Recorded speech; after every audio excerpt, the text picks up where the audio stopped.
Welcome to another episode of the Female Guides Requested podcast.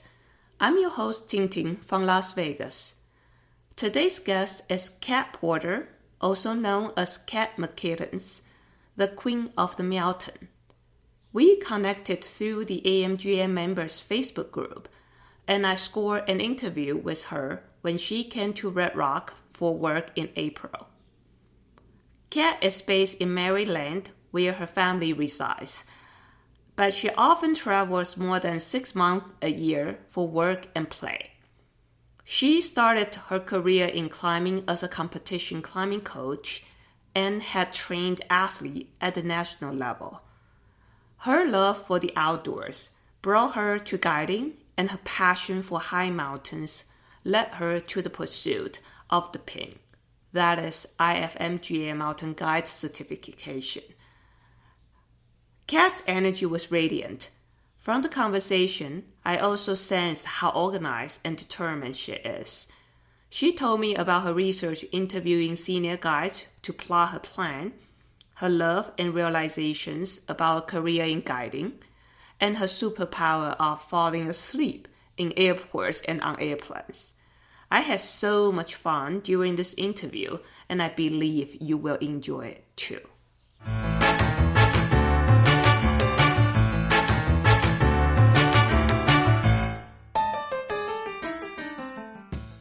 Hi! Oh, right. I have to speak. I can't just wave. That's right. It's not a YouTube It is video. an audio medium. Definitely.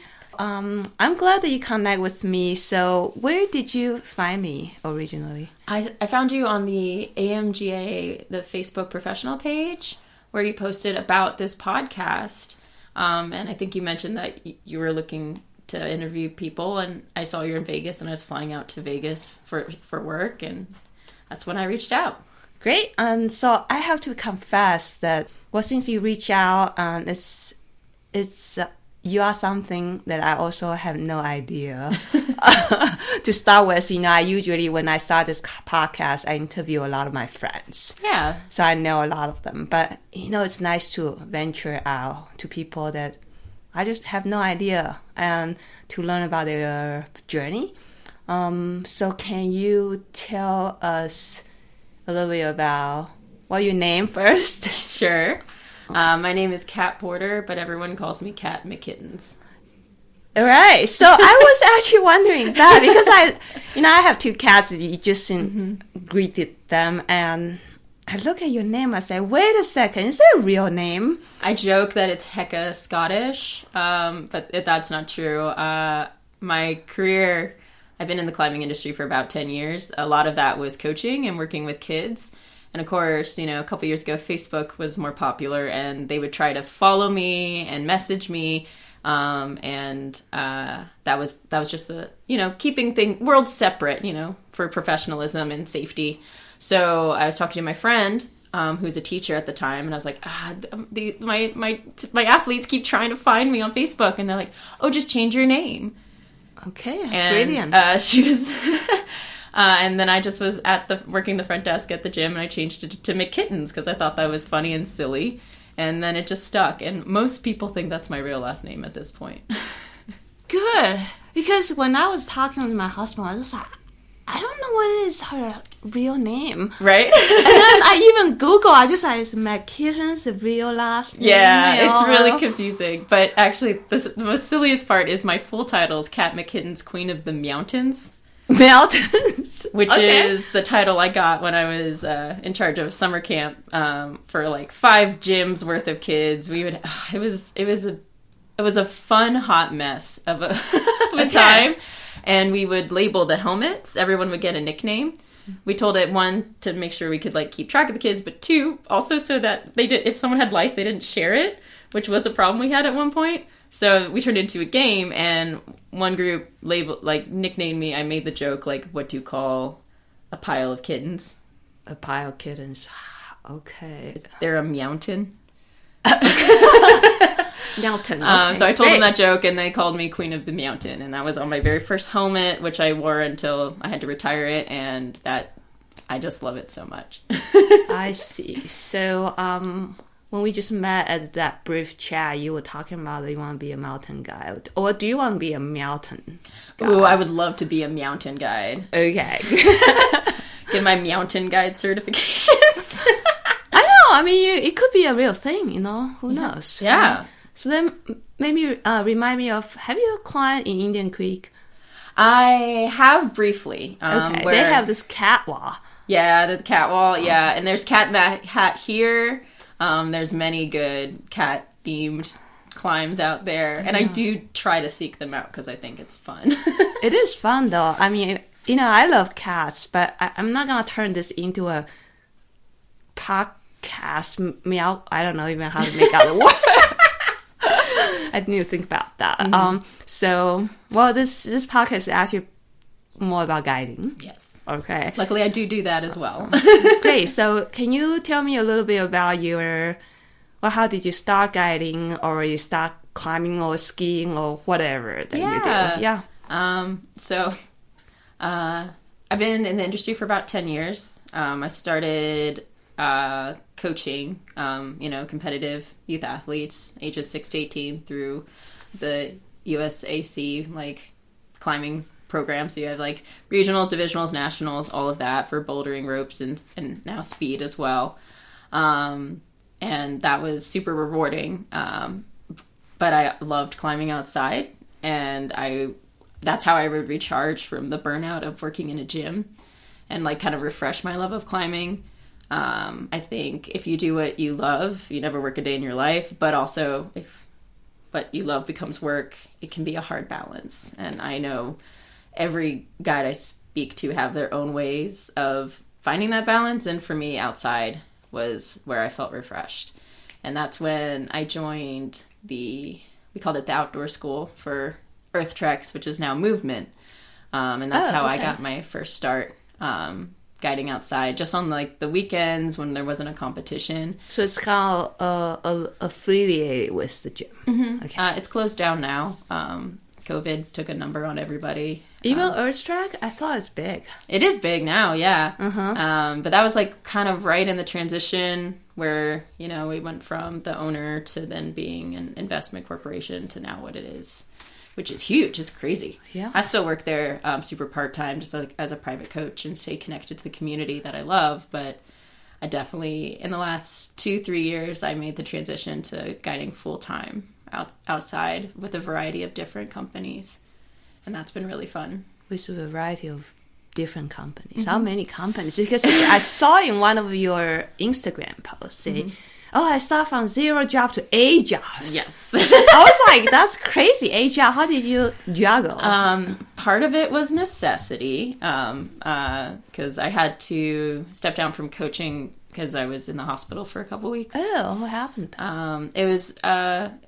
not to go into too many details, it was just autoimmune issues. And but obviously the program had to keep going, so they had to hire somebody. And when I got better, I couldn't just like kick them out and be like, I'm back. But that was a hard time in my life because I loved coaching, and I still do. But I kind of had to re-examine what I wanted to do next. And I just had a couple opportunities for guiding.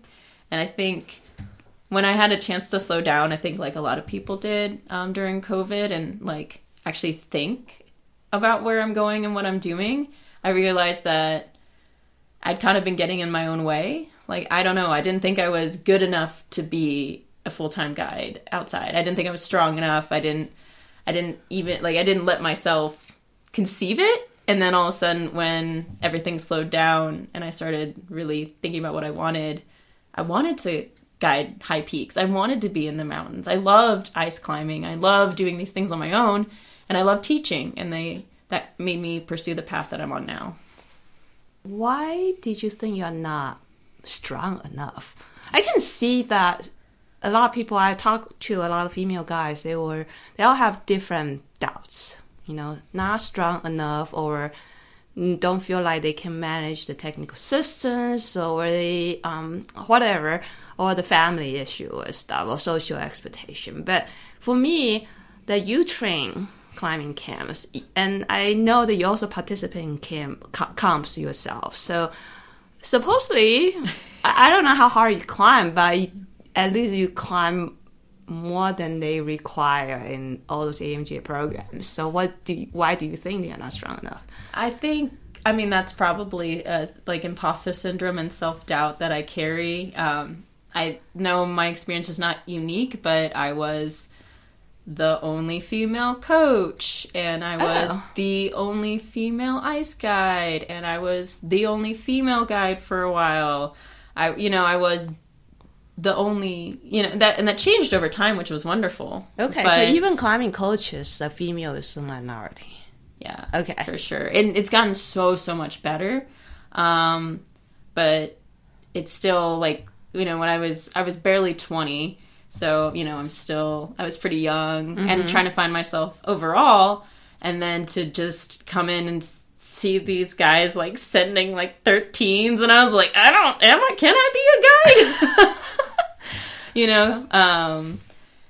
And I think I joke that as a coach, most of my job is helping people get out of their own way. I think I just had to start doing that for myself. And then, once I started digging deeper and looking to the full requirements, because I didn't even think to get into, like, pursue, my rock guide or ice guide. I didn't think about it because I just thought of the people who I knew had it, and I thought I wasn't them. And when I started reading it, I was like, wait, I actually have done all those things, and I can do all those things. So it's just, have to get out of your own way sometimes. I see. And you mentioned about courses. You say you have done your SBI. You have done rock guide course. So I'm doing that in the fall. I applied for the Women's Affinity program here. So hopefully I'll get that. Oh, so it's in the fall, October in Red Rock potentially. So you can probably come back. I hope so, yeah. It's so much fun climbing out here. I love any excuse to come back. Nice. And then you also mentioned that eventually you are shooting for your pin, which means the fall mountain guy, IFMGA Yeah, so guy. You have rock, you have ice alpine, and the ski. Yeah, so that's pretty quick from not feeling strong enough to like shooting. So I think I'm going to get my pin. Well, I mean, what's the transition there? I think the transition is that I have been pursuing, like, I want to do high peaks on my own. So I've been training, like, doing Mount Marcy and Mount Washington, hopefully to translate to Denali. In the fall, I'm moving down to New Zealand just so I can be around lots of, hopefully, you never know what can happen in the world. But just because there's so many opportunities to work on, like, elevation, but at sea level, and just try to, that's something I wanted for myself. And that I actually got to speak to a couple of, when I was considering going for my pin, I interviewed and spoke to some really kind, both female and male mountain guides, and just kind of asked them some basic questions like, when did you start? What's your favorite part? What's hard? Just so I could get an idea before I started pursuing it, if it's something I even wanted to do. Interesting. Who have you talked to? Oh my goodness, I'd have to pull up all the names. Okay, so you actually have talked quiet with people. I like to do research before I set a goal, but the more I talked to them, the more it felt right. And I mean, I think it's good to have goals, but it's also good to pivot if it doesn't line up. But for right now, everything seems to be lining up to keep going. So what kind of questions do you ask them? I like to understand, like, when did you start? Because I'm 31 right now, and I was wondering, is that too late? Which is, also me getting in my own head.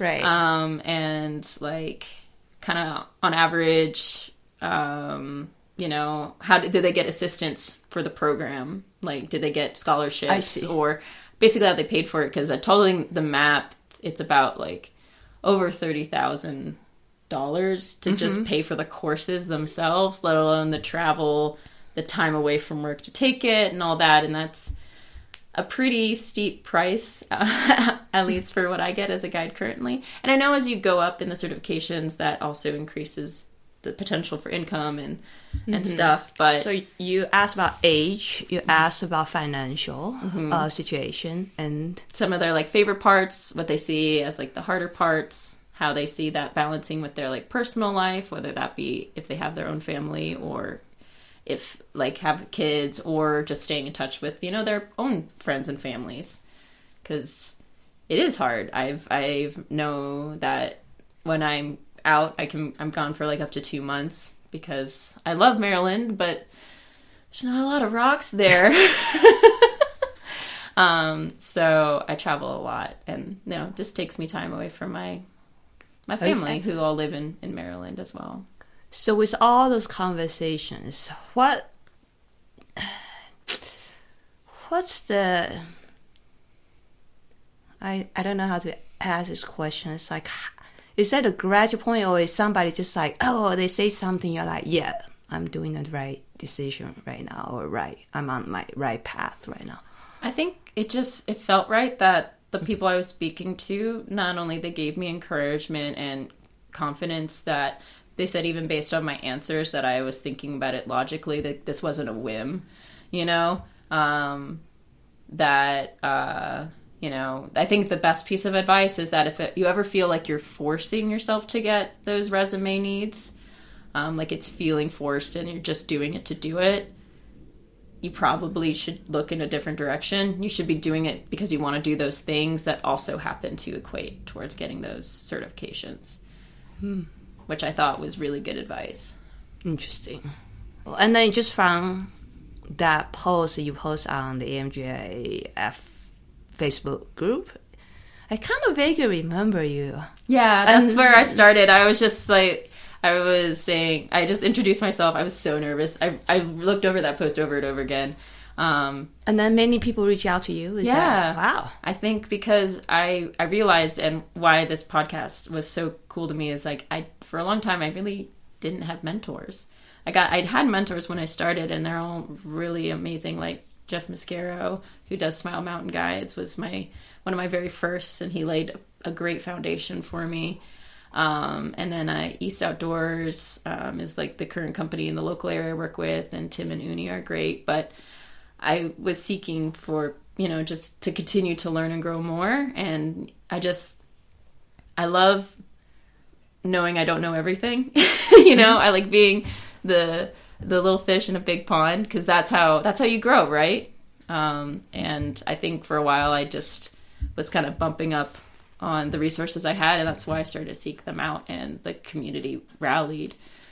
Even Dale wrote back, Dale Rensburg? Yeah. Okay. He wrote me a really amazing email that I still need to reply to, with very thoughtful answers, and it gave me support and confidence, where I think I just needed that little push.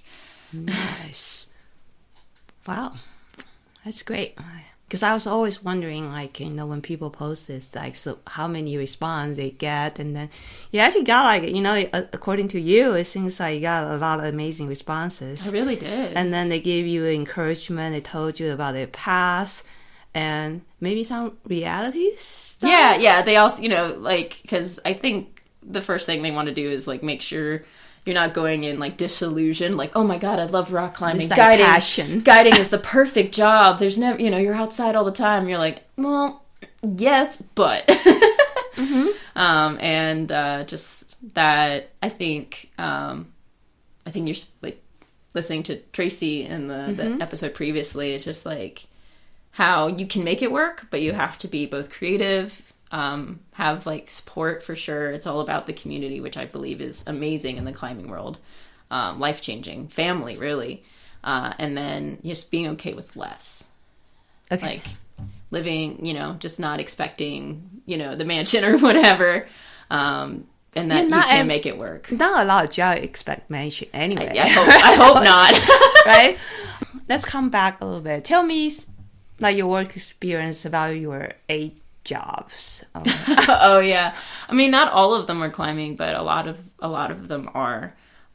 So I still work at the gym, and I do a couple like coaching. Yeah, I still do like some private coaching, and I love working with kids. So I basically take any excuse to work the youth programs. One of my favorite things I got to do last summer was take some of the athletes I used to coach to the New River Gorge, and these are national level climbers, and watching them, I know, wrestle their way through clipping outdoors and just translate. My favorite line that they kept going back was like, yeah, skin is sometimes their limiting factor. It's not your strength. It's like, how does your skin hold up? And they were like, they like blew me off the first day, and then by day 3 they're like, oh, skin is the limiting factor. Okay, Okay, so they realized that, so you told them about. Yeah. Okay. So, I mean, I think they're amazing kids, but it was just so funny. Like until you climb outside, you don't really understand how precious skin is. It's a very precious resource. And oh my God, those kids are great. And I was throwing them on, like 12 Gs and all these other things, and they were having a blast, and I love that. Other jobs, I work for East Outdoors, like I said. That's a local Maryland spot. I do contracts here and there if people need me. It's kind of just like a hodgepodge of jobs that people hear about me locally, and I'll just take them out to do whatever. I'm now associated with this She Sense Collective in Colorado. Oh, what is it? So that's Chelsea founded that, I think, in 2020. So now it's about 3 years old. And that's, it's amazing. It's both like female and genderqueer climbers. Okay. Started in Colorado, but trying to spread out. So I know we're hopefully going to get stuff going in the New River Gorge soon, which will be a nice commute for me. So She Sense Collective. So it's about climbing then. They use sense. Yeah. Mm-hmm. And I'm going to go out at the end of April for the We Send event where they'll have it's a like women, genderqueer. I mean, in Flash Foxy, I'm associated with that. So similar to that. Kind of just how a company started as women, and now it's grown into include so much more about basically any minority in climbing. Yes. Right. And I think I'm part of the admins at the local queer climbing group, Baltimore Queer Climbers, is such a passionate group in my local area. I like to tag in to help facilitate outdoor trips as a volunteer, just because I've been discriminated against for being queer as well in some senses. Very minimal, but every once in a while. And I just hopefully want to change the landscape there too. Yeah, once you mentioned that, I personally am not genderqueer. I identify myself as female. But I always wondering, so I know a little bit about Nikki Smith. I know... I got to meet her at the Ice Festival in the Adirondacks. Okay. She's amazing. And I heard a lot of podcasts of her. And I also... instructed one of my SPI students also in that group, and then I also going to have one, and I was just like, I don't know, I'm trying to be open, and then but is there anything that I should know in order to better support them?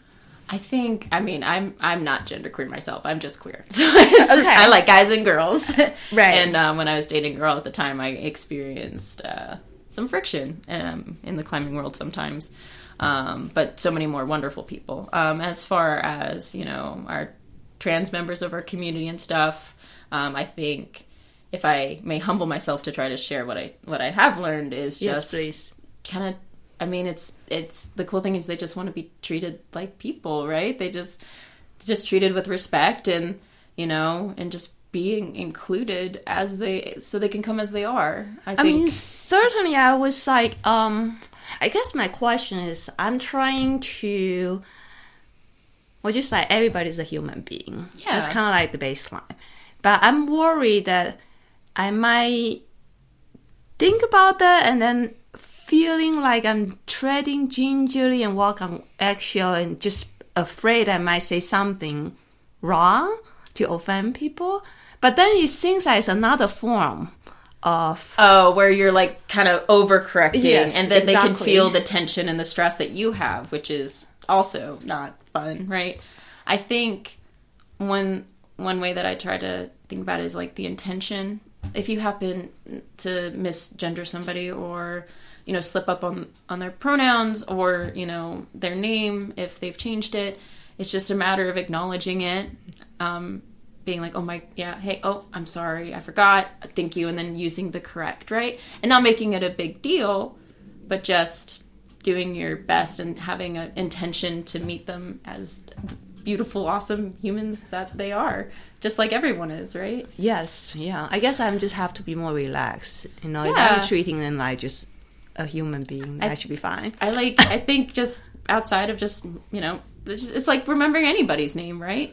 Or if I don't usually remember. hey, if you just I think it's just, using more blanket statements too. I think it is mindful to think about that they have additional barriers, just like any minority group has, is still important. Using your voice that you do have to help protect them when they, may not. So, voting with your voice, stuff like that, I think is really important. And just being mindful that, hey, yeah, if you're hosting an event in maybe certain states that they might not feel as safe to attend. Things like that. It's just being thoughtful and empathetic, but I feel like we should do that for everybody, right? So it's just continuing to extend that in all ways. Yeah, thank you for your suggestion. I just have to be relaxed. Yeah. Yeah. And just, I don't know, be kind, be empathetic, and show.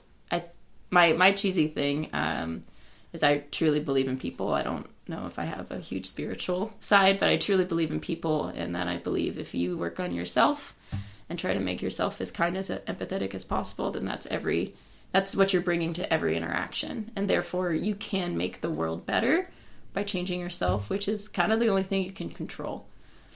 So. True. Yeah, that's nice.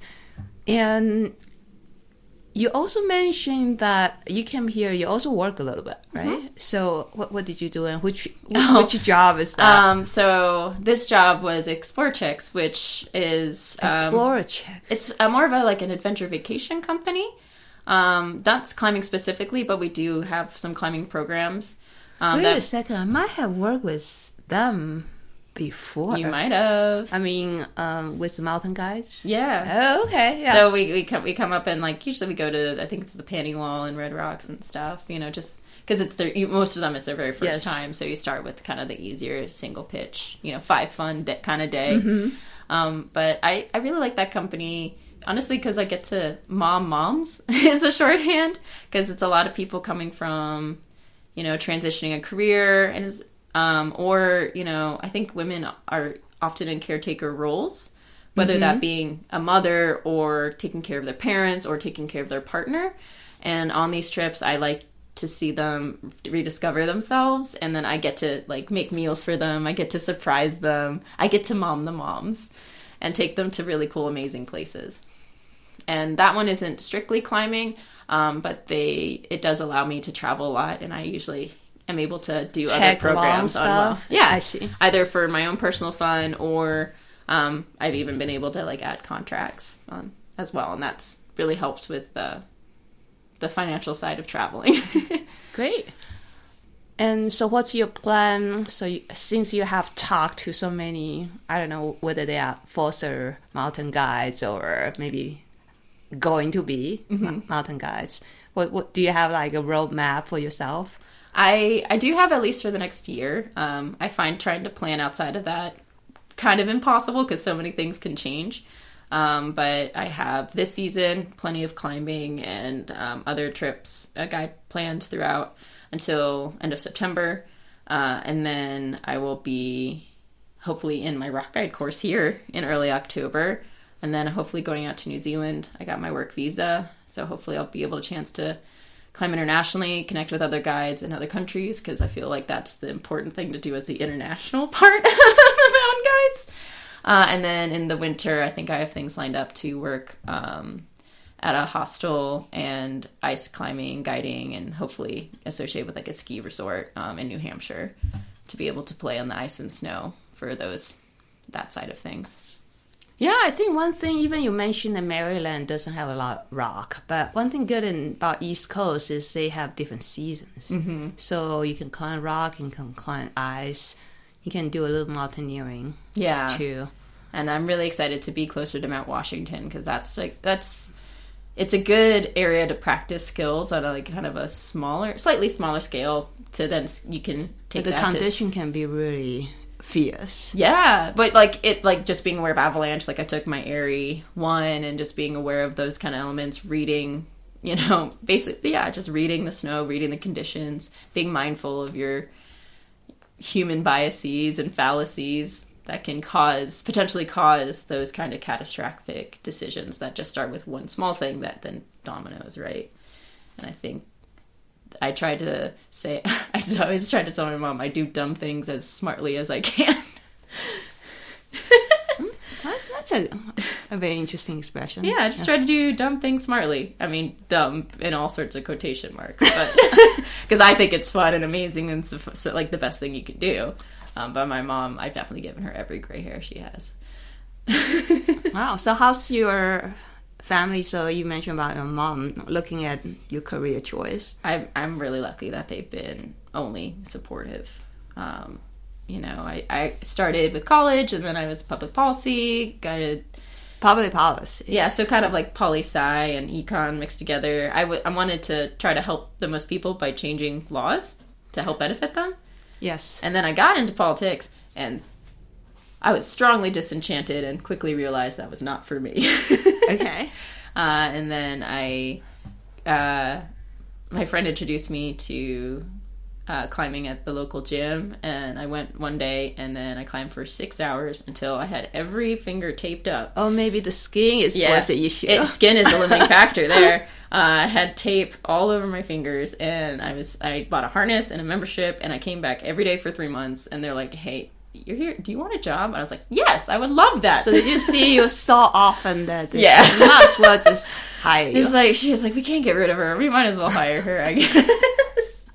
And then it just kind of took off from there. Although I think I mean, climbing trees and stuff is, you know, traditional. But I think my real start to adventure climbing was probably college. I called it buildering, where I would climb... Buildering? I would climb all the buildings around my school late at night after my friends went to sleep.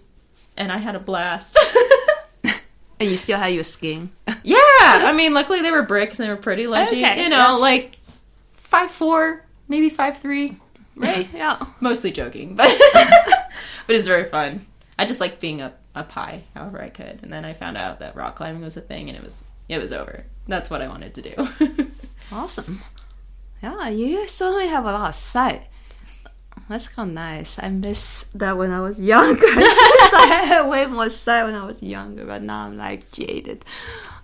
How do you... Oh, I'm starting to try to interview you back, but have you found ways that have helped you manage burnout and, like, kind of do those resets when you find that you know, maybe you're getting a little, you know, cranky on those days where you're like, oh, God, I gotta belay another person, and... I don't know. Well, I have to say that sometimes... Before work, just like, I don't really want to go to work. But usually they never disappoint because I enjoy working with people. And people are very nice. So everything is like a little bit different. And a lot of time I worry about my own climbing because when you are so busy, then your own climbing doesn't happen. You just kind of fade in the background. Yeah. So I mean, do you find that too? Yeah, I think especially when I was coaching and guiding on top of each other, that's when I saw both my psych and my personal climbing kind of falter the most. Then what do you do? I mean, now I'm like... What I did is... what I ended up doing was I, you know, had to, like, really self-examine, and then I ended up, like, trimming back some of the hours so that I could... like the work hours? Yeah, so I trimmed back my hours a little bit. And just so my body could recover. Mm-hmm. Definitely. And so that way I could, you know, go out and play, because that's the fun, you know, I love helping other people, but yes, I also really love my own climbing. So. Definitely. It seems like, I mean, everybody, not just struggle, but self-care, their playtime with work, right? It's not like they don't want to work for other people, but then also you need to work for yourself. Yeah. Mm-hmm. Making it a priority, which it can be in the grind of life and other things, it can be easy to forget that.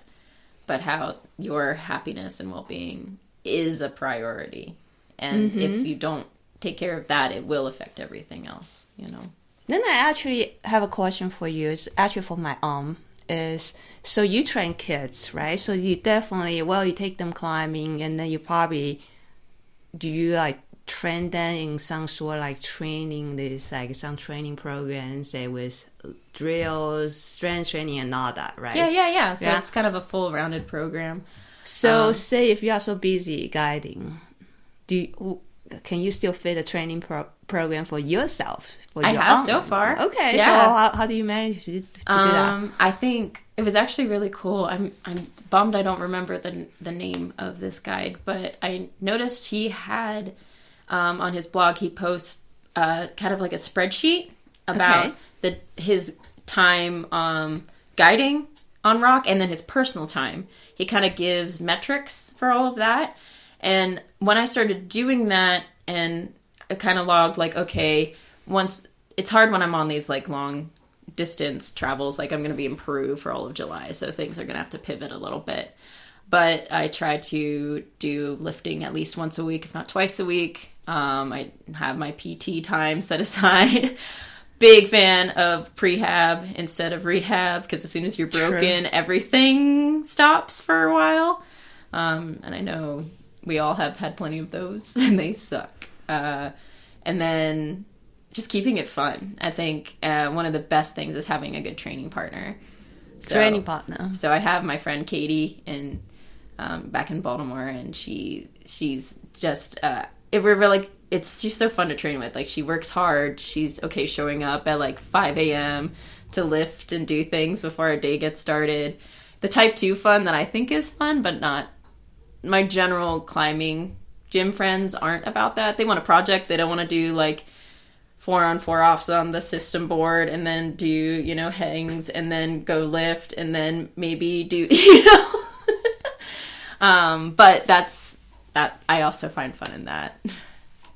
Let me try to paraphrase and see whether I get it right. So you mean that you were inspired by the spreadsheet? Yeah. So basically you're like, okay, here's what I need to guide, and here's what I have for my personal time.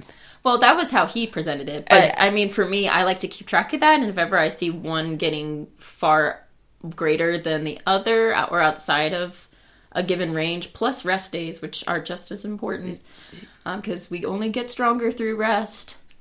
That's how muscles work.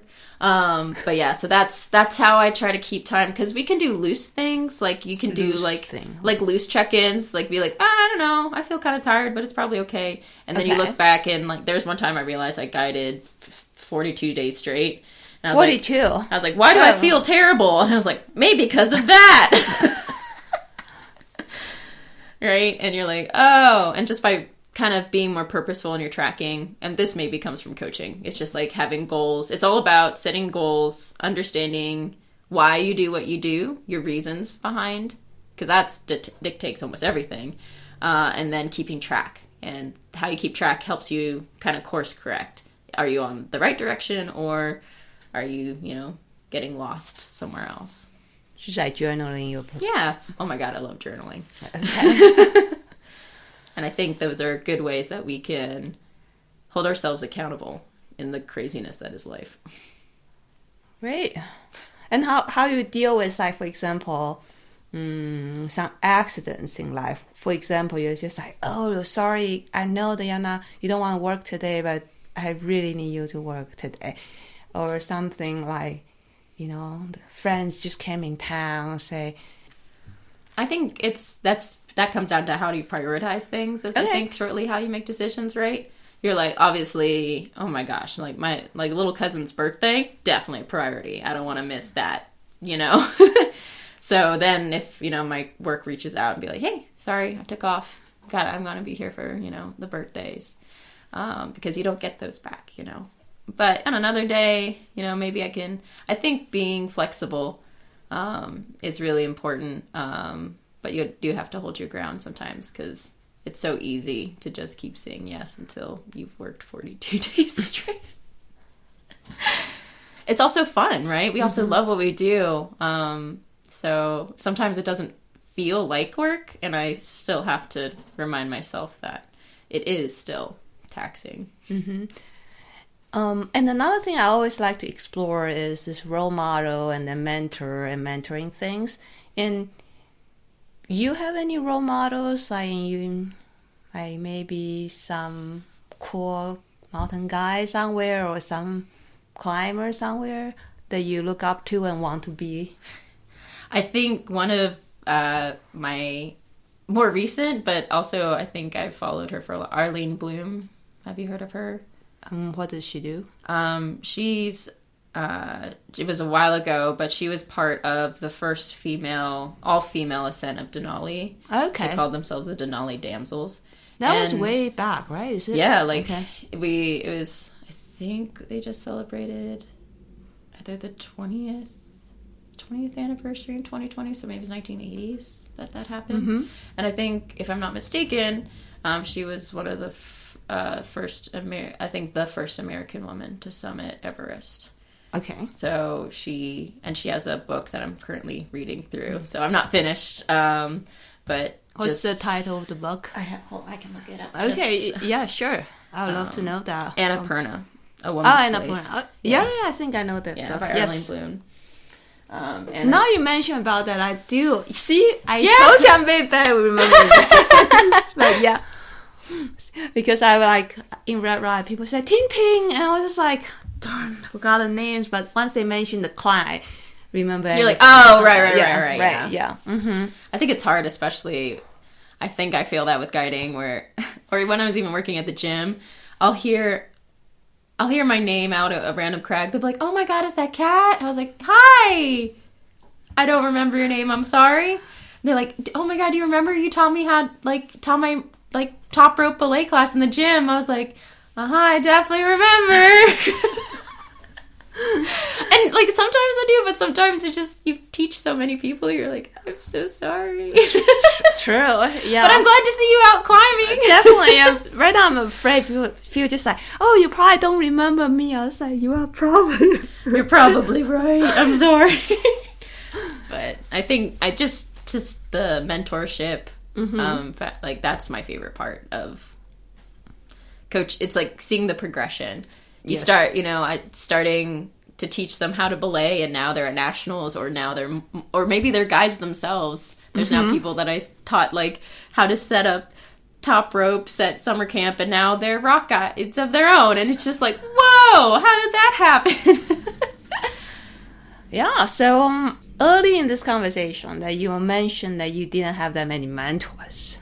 So, but then you are mentoring a lot of kids. So then I was just like, how did that happen? Is that because you don't try to seek out mentors, or I have. I mean, that's why I posted on the IFMGA. See, right. And I certainly had at the beginning, like I said, Jeff Mascaro and Bill Dudley and Harris, and oh my God. And what did they do for you? I mean, they literally taught me how to do the things. And Jeff believed in me when my supervisor didn't at the time in the gym, that I did belong outside as a guide. And that meant the world to me. That was actually really weird to me. I mean... It's, unfortunately, I've that's not an isolated incident, but I know that any minority, let alone, women I know have definitely, but any minority has probably experienced barriers of at least some kind. Yeah, because I was just like, who can really judge somebody else doesn't belong to somewhere? That's kind of my question, I guess. I don't understand how they think, I just like, and I'm kind of grateful I don't. I see. I was just like, it's not your anyway, I'm not going to curse on my show. Yeah. I did see the clean marking on your podcast. Yeah. So then, what do you think the most important thing, say being a mentor then? I think to me, I saw it as a way, in almost a positive way of someone to chase. Having a rival almost maybe is a good way, but not quite. But just having someone to look up to, and that you could even imagine yourself where they are, right? I mean, seeing someone like you in that position. I didn't, until this winter, I had never met another female ice guide. Okay, so who did you... I met Nikki Smith and Andrea of Petra, who is, oh my God, very sweet.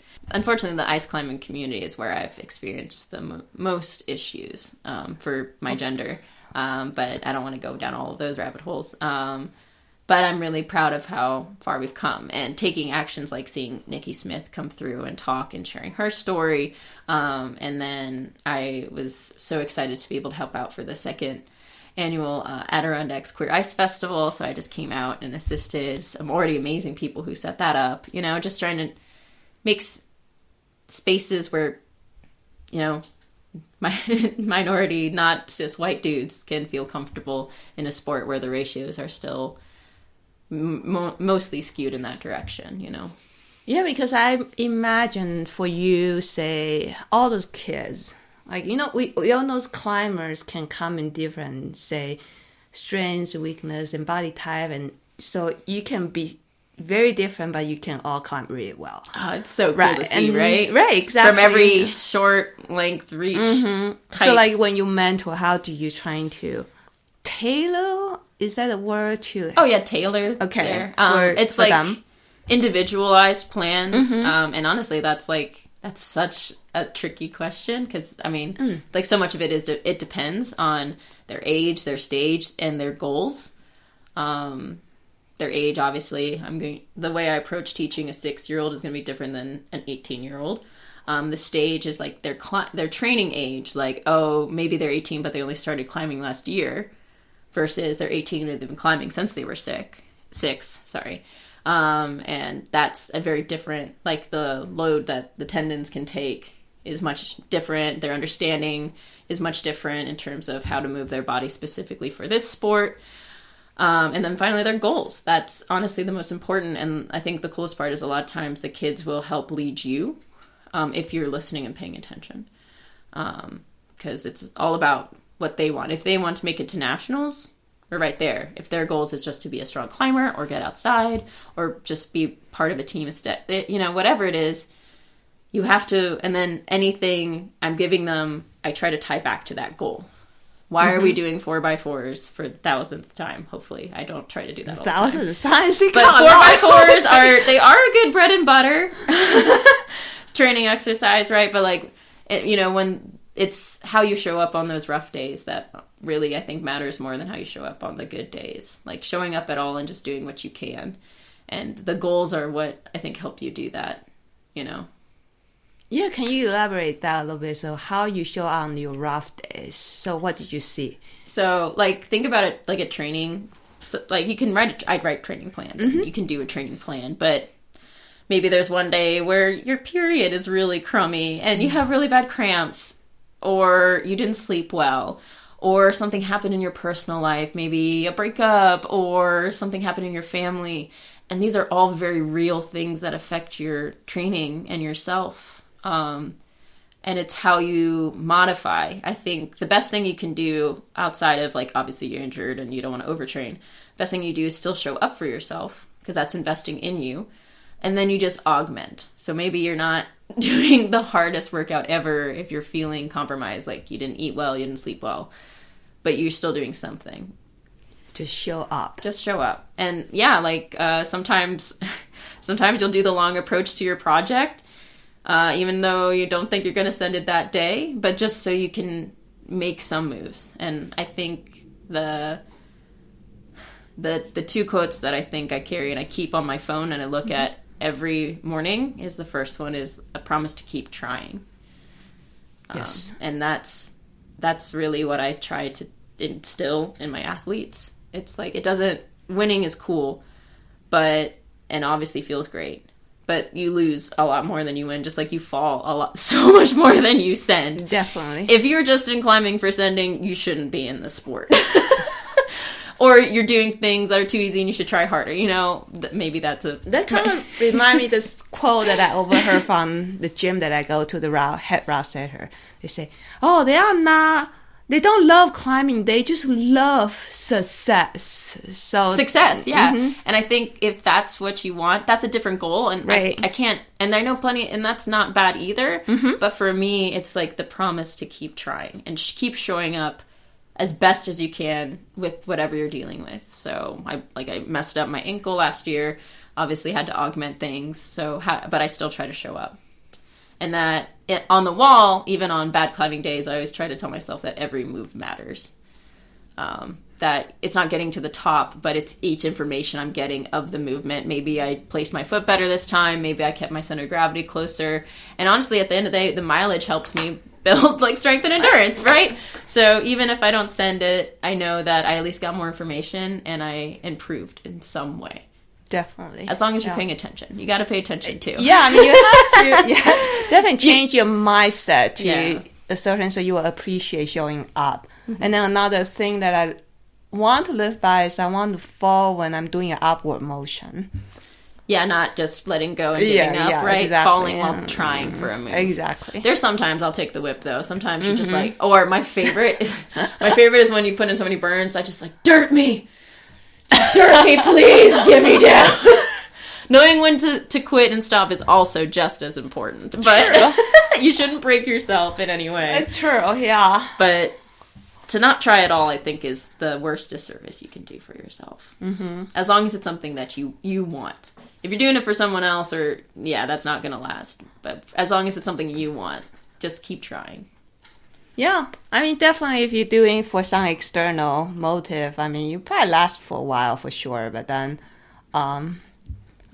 eventually, I guess like a lot of people doing both ways. Part of it external and right, part of it internal. So yeah, everyone is a mix of extrinsic and intrinsic, and that should be normal because the extrinsic, like my friend Katie, helps me show up at 5 a.m. When I don't want to. Maybe that day. But you can't just have extrinsic. That there's so many cool studies that I like reading. You have to also have intrinsic. And that takes time and thought to cultivate. So as your mountain guide track progresses, do you think about you might relocate or like move somewhere else to work or something like that? I don't see that outside of the question by any means. I think I love traveling, and I feel as soon as I get to the climbing community in whatever place I go, I feel like I'm at home. And the other joke I have is as long as I have my Nalgene and my flannel, it's home. Like those are the two most important items I think I have in my world. So you feel that you would still call Maryland home for quite a while? Yeah. So. I mean, my family's there, and I'm a big old family girl. Then you just like, if work takes me out, go travel, but then I'll still come back to Maryland. Yeah. So I think the current idea is that it's kind of seasonally, which feels good. Kind of be around so that in this case I'm half and half with travel in the spring and summer, and then in the fall hopefully New Zealand, and then come back for the holidays for a little bit, and then hopefully be up in New Hampshire for ice, and then come back for the spring. So that seems to be working really well for me. Kind of just moving with the seasons. And I'm excited that you were talking about that you eventually want to get your pin. And well, because I think in the United States right now, I don't know how many women have the pin. Probably have to ask AMGA for the exact number. We were chatting that I know that we probably think there's like, what, 20? 20 now? I think. Because a couple of years ago it said 15, and then you said Mia was the 16th. And I don't know after her how many. So hopefully it's already in the hopefully I'll be 20 something, right? So, or more. So traditionally I don't know that many women. But now I feel like I can see more and more. And do you have other female friends that also like trying to pursue the same goal that you're hanging out with? I do. I have friends who are definitely going for their rock for sure. I'm just kind of trying to gauge how many are there. I know that's what I've been trying to do too. It seems like at first, for a long time, I thought there was 0, which is of course not true, and by my bias, but because I never met another female ice guide in all my years of doing that. And wait a second, so when you posted your question on the forum or Facebook group, any women reach out say, hey, I'm not a guy yet, but I want to reach out because I'm also sharing the same goal. Yeah, so like Lindsay. Oh, okay. Lindsay Yeah. Ham. Yeah, Lindsay Ham, yeah. Yeah, I was so sad we weren't able to connect yesterday because of the weather. But, so you haven't met her? But I haven't met her yet. Okay. But she was wonderful and offered mentorship, which I was like, yes, please. That's exactly what I want. Yeah. And I know through Dale mentioned a couple of like females with their pins. But yeah, it's just like trying to figure that out. I'd love to know. Mm-hmm. I'd love to know too. Maybe I should ask Dale too. Yeah, I guess maybe we could just ask them. Another thing I want to ask is like whether, I'm well, I should not say only. I'm a rock guide, and I don't say only. That's real. That's still a lot of hard work. But then I don't plan to. I can ski, so I'm not planning on anything more than that. But I was wondering whether it's possible for me to teach rock guide course eventually. Oh, that would be so cool to kind of be in that instructor role, which I think is fulfilling and at least is a different kind of demand than necessarily like those long multi-pitch days back, on the body. I guess it can also be. It's like I just bumped into last fall. I bumped into all women rock guide course, and then the instructor team there was a man. So then I was just like, how come it's like I'm nothing against men, but then I was just like, I thought it's an all women course, but they say they don't have enough staff. Oh, okay. And then there's enough women in the I team, but it's not like you can always have the same schedule on them. Yeah, I mean, because that's a scheduling issue maybe more than anything. Because maybe there are guides, but they either had other gigs or maybe they were having a life, God forbid. Yeah, so I just like, well, maybe we just need more. Yeah, just more, I think would be the solution. Because then you have more, I guess, people to pull from to teach those kinds of things. Yeah. So I'm curious about that. I guess I'd be happy to have you as a teacher in the fall. I can teach, right? I'm not trained as an instructor team, but I'm just very curious. Yeah. Yeah, I think it's been fun diving deeper into specifically the AMGA. The last couple months, really getting a better understanding of who the staff are, and I mean, even just watching those videos that you have access to. Oh, you mean the mountain skill? Yeah, there's the free one, and then there's the paid one, and like even just there, I felt like I had a better idea of who these people are. It's so cool, and I really like partnering with like the Yamnuska guides in Banff, just hearing more about how the Canadians approach something similar. And I mean, it's not too dissimilar, but there were some differences, and just discussing that, I don't know, it's just really cool to get more perspectives. Do you think that you keep contact with other people reach out for you, like, once you progress later on your track? I mean, these people, they answer your question, say, hey, I'm like willing to talk. I would, I think in those situations, I try to be grateful, and then I just try to pass it along, I think the climbing community is pretty great at that. But it could be as simple in the gym, like you learned how to lead climb, so you teach your friend how to lead climb. I think I love teaching and mentoring, so that's where coaching comes in, and being like, I know that's a passion of mine, and I would love to take it that direction one day. I love teaching.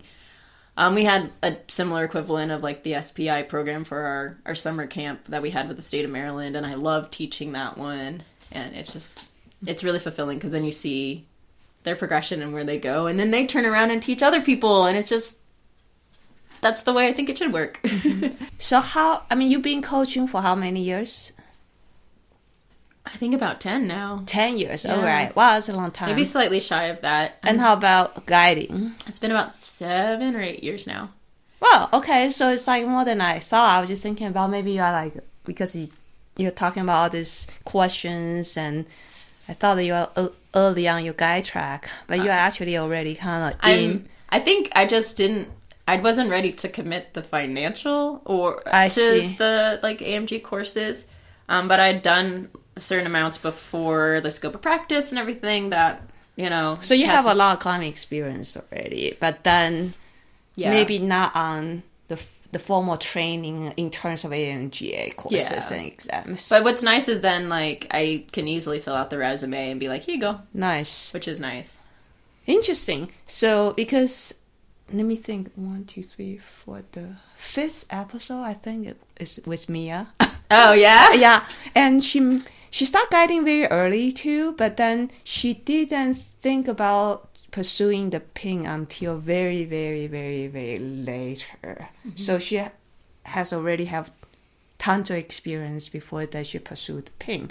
And I was wondering, why didn't she start earlier? I mean, she could. I think it's just a matter of like need. So like I only have my SBI currently, but that's all I really needed to guide the things I've been guiding. Yes. And then the other stuff I did kind of more personally on my own because it's what I wanted, or weird state loophole things, always following the rules, but I mean, of course, yes. Yeah. But I mean, if I can, I'll find those and pay less tax, right? Yeah, you're like, I'll take that. Yeah. But it's when how I used to be able to guide ice, but then they shifted things. So now going for like the alpine, like ice courses and stuff, because I do love guiding ice. So when I saw the need for it and the fact that I'm now traveling and the fact that I want to start guiding because I'll be in areas where I can guide, outside of just like the East Coast single pitch, because that was great for like the New River Gorge and Great Falls and Carter Rock and stuff locally that I was mainly doing for a long time. Now I want to do bigger stuff. I see. So I think that's a good evaluation about the needs, right? Because if you don't need that, why do you want to pay that much investment, right? Well, especially like the SBI that, you just renew every 3 years. It's just like, yeah. And I think there's many people who I know locally who have just their SBI who could easily be higher up if they had a need or a desire. So I think it's the need and financial, I think, are usually the two considerations, I think, at least that I had going into things. So like people ask me about, because I think there are more and more people want to be a guide. A lot of them start with a single pitch instructor, which is a great place to start. It gives a good foundation and it really lends itself to the line of education that the AMGA has developed. And then when they ask how to start, I don't know, what do you think? Like if somebody approaches you and say, oh, I want to be a guy like you, what should I do? That actually happens quite often. And I usually say, I try to be both positive and encouraging, but also realistic, because I think that's the best thing you can give to a person. So I say, I love it, which is absolutely true. It is hard work, which is true. I would say that like the AMG SBI is great, or even hiring a guide and going out with them can be sometimes, if depending on their financial situation, just like asking them a lot of questions and see the whole thing in action and basically putting yourself in their place can be a great way to, and you can like literally pepper them with questions. I've certainly had people pepper me with questions while I'm guiding them. And then I think the side of it that it is hard, that it is less stable income. It's not guaranteed income the same way that, working at a company and having the salary paycheck rolling in. You don't really have the benefits. You don't have the 401k necessarily, although I would love for those things to change at one point or another. So it's just knowing that and being okay with kind of chaos. I feel the chaos of not necessarily knowing when or where the next job will be, the chaos of the weather conditions, and oh my gosh, the climate change. It's wild out here right now. I know you're saying in Red Rocks, it's just like... Yeah, and the climate change, I always joke that, nobody should keep climbing ice. Maybe they're gone. I know. They'll be gone. Or glaciers, right? Like, oh my gosh, seeing the glacier melt is terrifying. Yeah. So, there's so many things we can't control, and just knowing that can affect you at any point, and just being adaptable, really. And then I like having other options besides just guiding, because like when I got injured, for instance, I couldn't guide, so I was really grateful I had other things like bartending or modeling or even just like coaching or sitting at the desk behind the front gym, stuff like that to fall back on. Yeah, I want to find a job that I can work from home. Just like not have all your eggs in one basket in case something happens. Or even just having a plan in case something like an injury or weather or something. So we need to play our insurance agent. Yeah. But it is, oh my gosh, it's so fun and rewarding. Yeah, I mean, a day out on the rock, you're dirty and sweaty, but like smiling from ear to ear. I know it's rewarding and fun, but can you elaborate, like why it's so fun and rewarding? I think, putting words to this. Right, because I think people want to know. Yeah, like why is it so fun? Like fun? Yeah. I think to me, I see it as a test piece to all of the work I put in until that day. Because obviously, you know, climbing is amazing, but it is inherently dangerous. And I know many people in my life who have passed away. And I'm sure you have. And even the community, you always know someone, you know, or there's the next article, unfortunately. right? So it is very real, the risk we're taking on. And we're bringing other people with us that are not as experienced, right? Who may not know hardly anything about what they're getting into. And not only the weight of taking care of yourself in a dangerous situation, but being responsible for others is one I don't take lightly, and why I really appreciate, you know, programs like the MGA and, you know, just to make sure that I'm having the best knowledge I can and the best decision making, the best equipment, the right things in my med kit, you know, to respond to anything that can happen. Of course, there's acts of gods, like if a rock face falls off or lightning strikes, or that's in the waiver. We can't. Right, you're like, sorry, you signed the waiver. But I feel like there's so much we can control and mitigate, right? And it's all about, you know, mitigating risks. It's all the decision you made leading up to getting on the rock that matter just as much as what you make on the rock. And I think that makes me feel very present. And and I think I also love being able to teach that to others, so that they can be safe out there, as safe as they can be, right? This is like a very sophisticated answer that I guess I won't necessarily equate that with fun. But I think that is so rewarding. I mean, I will equate that with rewarding. Yeah, okay. Yeah. I mean, the fun is like, no, I'm not trying to change your answer. I'm just like, it was out of my wasn't what you're expecting. Yes. Oh, okay, but I think that's why I love it, and why I feel it's rewarding and important, and why I love what I do, because I feel like climbing, it has such a good, I mean, if they want to do it, I can help them do it as safely as possible, so that I can keep climbing with them. But also, I feel like it's a great lessons for life. Like when you fall, you get back up, or how you overcome adversity, and that grit, like trying their project hundreds of times before that success is worth it. And I feel like those are great 100 lessons. times might not be worth it. Maybe. I mean, that's also what your goals and decisions, right? But I think it's just, I feel like outside of just showing people the wonder of nature and that it's important to protect, and then how to, you know, climb safely and in a way that's respectful to the land and people around us, for sure, all important. But also just like what they take from the rock to their daily lives. Once again, kind of believing I could slowly change the world that way for the better. Nice. And how about, so you're talking about, well, when you answer questions like, it's fun, rewarding, that's the positive side. You say, but it's also hard. What's the hard? I think the hard is, sometimes it's isolating.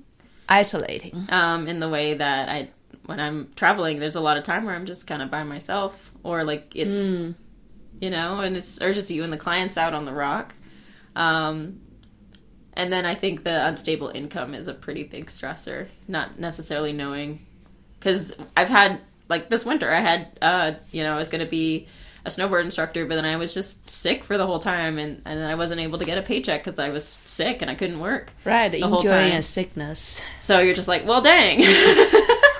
So even if you have things planned out, it may not work out. It's not a guaranteed income at any point, and that can be its own stressor. And then you kind of, at least I always feel like I have an extra job of finding the next job, which is just mental energy and time and work, you know? And I know that I respect any job in any field. There's always, you know, pros and cons, but I think those are the main ones, like the risk of injury, how it affects like your own personal climbing, the financial insecurity that is possible. Yeah, those are usually the things I like to be transparent about.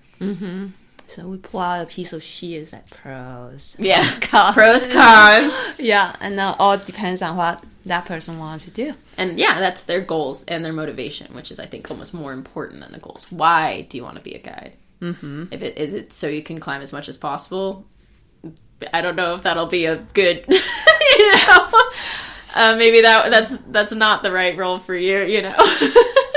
Yeah, or maybe it is, right? I don't know. I mean, certainly, like in my peak season, I certainly climb a lot, but it's not the thing. But it's not necessarily what you want to be climbing necessarily. Or so, like, once again, those are the trade-offs. And are you okay with that? Definitely, yeah. And then I certainly would say that if you just like, oh, isn't it cool to be paid doing what you like to do? I say no. that might not be a very good way to think about that. Yeah. I mean, but at this point, I don't think there's anything else I want to be doing. You know, I do see, like, I would also be pretty happy if I went back to full-time coaching, if that's where my life takes me. Or I've also been slowly taking prereqs to go to physical therapy school to maybe be a PT or PTA or something. Like, it's always nice to have options, is what I've learned. And I think everybody learned that in 2020, that you can have plans, but they don't always go the way you expect. True, though, because I mean, as a guy, that you always make decisions. That's right. You're juggling with like different options and evaluate. Yeah, because you have plan A is this, and then B, C, D, E, F, G. All right, if Red Rock snows again, yeah, where are we going to go? Are we going to hit up the limestone caves because of the rain? Oh, if that doesn't work, True. I mean, it's nice to have options for sure. And then, right, as you keep going on your life, you might change your goal. Who knows? Yeah, and I think that's, you know, being able to change and adapt to new information is, I mean, science does it, so if it works for science, works for me. Definitely. Cool. So what's your next, after, so you're flying back today, so what's your next goal or trip or job? The next trip I'm excited about is going to Colorado for a while at the end of April. And wait a second, hold on. So right now it's the beginning of April. So you're going back to Baltimore for a little bit. I'm going to be in Baltimore for about a week and a half. Then I'll have a trip through Utah. That's more hiking, backpacking through national parks. And then I'll be in Colorado visiting friends, hopefully getting more tall stuff done, and then be at the We Send Festival for the She Send Collective. At the Colorado? Is it? That's a Shelf, I think, is where we're at with that. Wow. That made me wonder how many days you stayed at home then. It's a little less than 50-50, I think, at this point. So you travel a lot. Well, traveling can get tiring too, huh? But it's also really fun. It is really fun. So I guess that's why you are in your 30s. I'm in my 40s. Yeah, maybe. We'll see how I'm doing a decade from now. But it's working for right now, and I think that's, you know, kind of chasing the psyche you have. And then if ever it's not fun, I have the next options. And I mean, like, I'll be staying put for a while in the fall, in the winter, and that'll be nice. Kind of be able to put down roots. Yeah. So if people want to reach out to you for...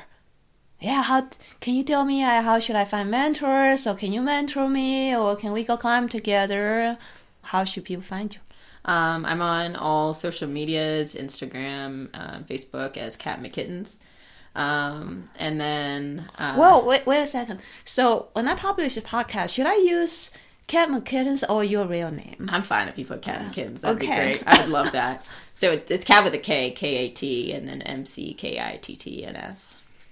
And then hopefully I've been slowly working. Meow. Yeah, exactly. I do respond to that instead of my name. I was Pavlovinly trained by the kids. And then hopefully I'll have a blog called Queen of the Meowtains. Queen of the Meowtains. Which will hopefully be all set up in hopefully a little while. Because I've been slowly working on that. Nice. Building websites are not my strong suit, so we'll see. But I like writing, and I just thought that could be a cool resource for people if they're interested in what I have to say at all. Well, hopefully you get your spot on the Rock Guy course. Oh my gosh, I really want it.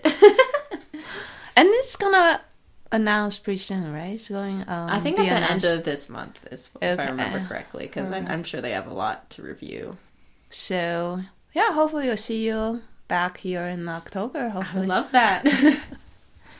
Hey, and thank you so much for coming out.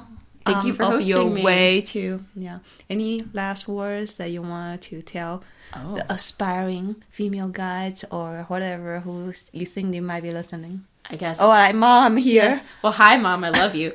But also, don't get in your own way. If you want it, don't let, self-doubt or imposter syndrome stop you from trying for what you really want. Awesome. Thank you very much. Of course. Happy sending, everybody.